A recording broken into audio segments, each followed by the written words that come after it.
The Samsung Galaxy Z Fold 6 is here. I've had some early hands-on time with it. Let's compare it to last year's Z Fold 5 and see what's new and if you should upgrade. Also, stay tuned for a full rundown of all of the new AI features. Now, starting off with, the Fold 6 is now shorter but wider, and it has more squared off corners. Now, this makes it more compact overall, it's thinner, and it's also around 14 grams lighter compared to the Fold 5, bringing its weight to around 239 grams. So if you compare this to, say, the Samsung Galaxy S24 Ultra, which is around 232 grams, it's only a little bit more. The Fold 6 now has an IP48 water and dust resistant rating. The Fold 5 had an IPX8 water resistant rating, so there was no dust resistance.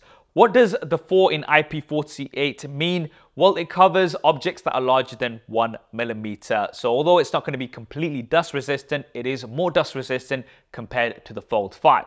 The Fold 5 came in 3 colors, the icy blue, the phantom black, and the cream. There were 2 exclusive colors available from Samsung.com, but you might struggle to get those now. The Fold 6 also comes in 3 colors. There's a silver shadow, a pink, as well as a navy. There are 2 exclusive colors available from Samsung.com, crafted black and white. Now, if you're interested in picking one of those up, then you can check out my exclusive affiliate link down in the description below. For a limited time, you can get double the storage and $100 in Samsung credit. Now, the build materials also have had a slight upgrade. We don't have titanium on the Fold 6, but we do have enhanced armor aluminium for the frame and the hinge. So this is around 10% stronger compared to the standard armor aluminium that we had in the Fold 5. And although we still have Gorilla Glass Victus 2 for the front and back, we now do have a new folding thin glass, and this has a protective layer on the display which improves shock absorption. Now, my impressions in terms of the size, I do prefer the wider aspect ratio. When the display is folded out, we still have 7.6 inches, but the aspect ratio is more square. It's around 20.9 by 18 compared to the 21.6 by 18 that we had last year. But more importantly, the cover display is now 6.3 inches and it has a 22.1 by 9 aspect ratio, which is close to the 21 by 9, which you may have seen on devices like the Xperia. Now, although the 1mm wider dimensions might not seem like much because of that new aspect ratio, the front cover screen does seem more usable. It's still not as wide and usable as, say, something like the OnePlus Open or the Honor Magic V2, but it's definitely a step in the right direction. In my brief testing, the cover display did seem to be a lot more usable compared to what we had on the Fold 5, especially compared to something like the Fold 3. And we still have 120 Hz as an adaptive refresh rate, both of the cover and the main display. However, the Fold 6 now does have brighter displays. We've got up to 2600 nits peak brightness compared to the 1750 nits on the Fold 5. So Samsung haven't gone for a drastic redesign. They say this is due to consumer feedback, but I am glad that things are a little bit wider. Now, for the cameras, things do remain relatively the same. So for the front camera, we have a 10 megapixel selfie punch out on the cover screen. And then we have a 4 megapixel under display camera, which still isn't the best in quality. And although this is intended for just quick conference calls and things like that, I would have liked to have seen an improvement. And for the rear-facing cameras, we have a 12 megapixel ultra-wide camera, a 50 megapixel primary camera, and a 10 megapixel telephoto camera, which is going to give you 3 times optical zoom. The ultra-wide camera on the Fold 6 has been updated. And although the hardware is relatively the same, we do have a new image signal processor with the new chipset. So this should improve images and video on the Fold 6 compared to the Fold 5. However, this isn't going to be a significant jump. Speaking of the processor, the Fold 6 is powered by the Snapdragon 8 Gen 3 for Galaxy. The Fold 5 had the Snapdragon 8 Gen 2. So that means the Fold 6 is going to have around 41% faster NPU performance, around 25% faster GPU performance, and around 14% faster CPU performance. It's also got a 1.6 times larger vapor chamber, which should help with sustained gaming. And the new chipset should also increase efficiency by around 10%. And that is quite important because we still have the same battery size on both devices. 4,400 milliamps. Now, Samsung say that should give you around 2 more hours of video playback on the Fold 6 compared to the Fold 5. But there are other foldable devices out there that have 5,000 milliamp hour batteries or more. So personally, I would have liked to have seen a larger battery on the Fold 6. Charging remains the same. We've got 25 watts of wired charging. This is going to give you around a 50% charge in 30 minutes. The charger is not included.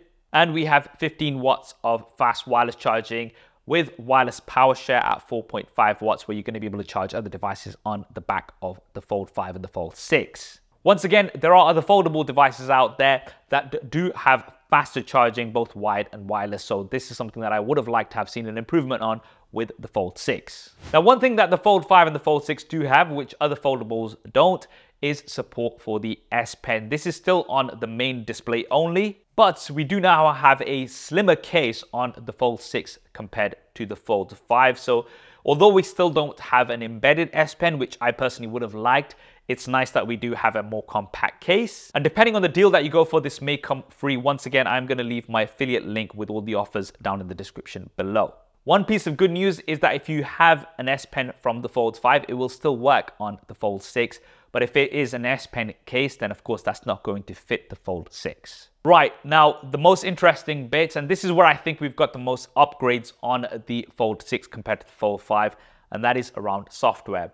So the Fold 6 does come with Android 14 out of the box with One UI 6.1.1. And Samsung has promised 7 generations of OS updates and 7 years of security updates. The Fold 5 came with Android 13 out of the box, but it is upgradable now to Android 14 with One UI 6.1.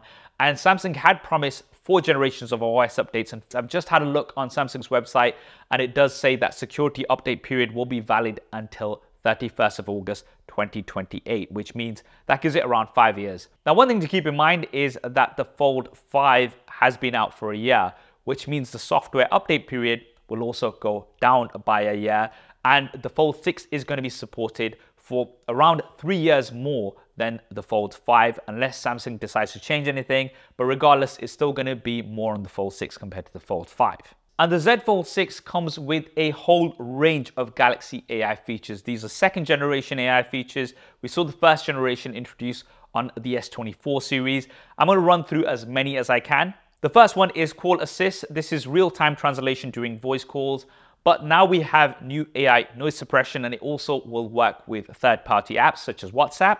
Chat Assist will help rewrite emails and messages by changing the tone. We've got Interpreter, which is the live translation of spoken conversations, and it's available in both voice and text.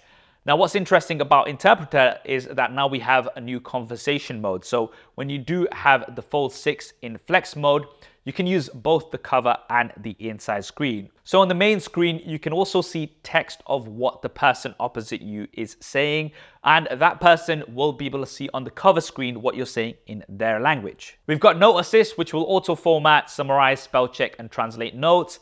There's Transcript Assist, which is now also within Notes. This is going to transform a recording into transcripts and summarize them for you. Browsing Assist summarizes web pages for you. Photo Assist still has all of the features that we had on the S24, so you can remove people on objects, you can rotate an image and fill in the gaps. But we now have some new features within Photo Assist, which are very cool. So you can firstly transform portraits into different styles. You can see some examples here. It did kind of turn me a little bit white though. But anyway, still some pretty cool results that you can get. But I think for me, the more interesting feature was sketch to image. So what you can do is you can doodle on top of an image, and then it's going to turn that into a photorealistic result. So in this example, you can see that I've drawn a magician's hat on me.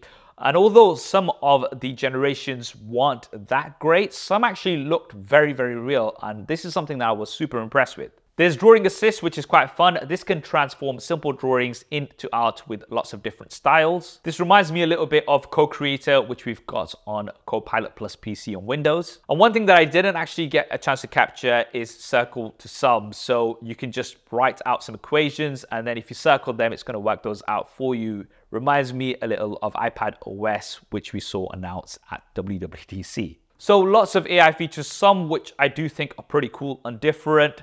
However, the question I'm sure a lot of you guys are going to be asking is, are these coming to the Fold 5?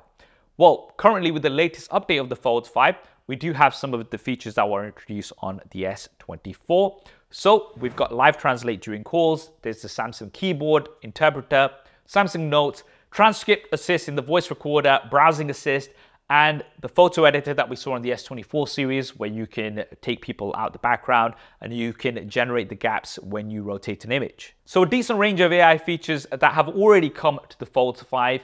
What about some of the more exciting generative image features that we've got on the Fold 6? Will they be coming to the Fold 5?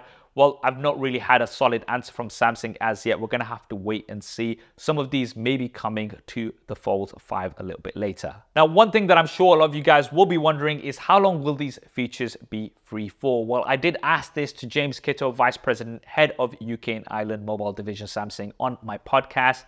And here's what he had to say. During the presentation, there was a bit of small print saying that they will remain free until the end of 2025. The question everybody's asking is what is going to happen after that?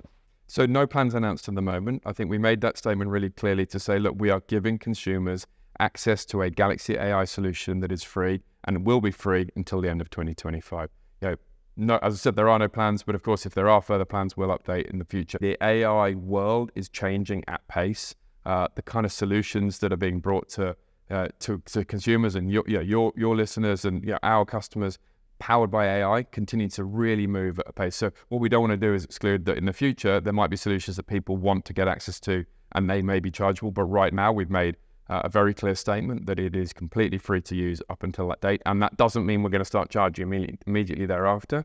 And more news to follow in the coming months or next year probably. So nothing solid as yet. If you want to see that full podcast episode, then that will be linked down in the description below. Yes, I do have a podcast channel, which you might not know about. Finally, pricing.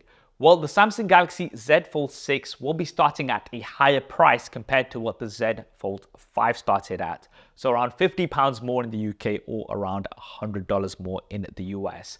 £1,800 in the UK, around $1,900 in the US. So quite a high price. We're looking at almost £2,000 or $2,000. And the price is higher compared to what we have with a lot of the competition. Now, granted, the competition doesn't have all of the AI features that we have on the Fold 6, but still, it's pretty high. Is it worth it? Well, I have said before that some of the competitors like the OnePlus Open and the Honor Magic V2 do have better hardware in my opinion compared to the Fold 6, but I think the advantage that the Fold 6 has is Samsung's experience with foldable software, which they've been working with for quite some time. And I'm personally interested to try this out and compare it to some of the others. If you want to see some of that coverage, then do consider subscribing and hitting that bell icon. To answer the question, should you upgrade from the Fold 5 to the Fold 6? Well, not necessarily. The Fold 5 does have some of these AI features and it's still a solid device. However, Samsung are currently offering up to $1,200 trade-in credit for the Fold 5, and along with the storage upgrade and $100 Samsung credit using my affiliate link down in the description, it might just be worth upgrading. That's what I think anyway. What do you guys think? Drop me a comment below. Let me know your thoughts. If you want to see the new Samsung Galaxy Ring, then I have covered that in this video here. That full podcast with James Kitto will be linked here. I hope you enjoyed this video and found it useful. If you did, then do smash that like button for me. Thanks for watching. This is Saf on SuperSaf TV. I'll see you next time.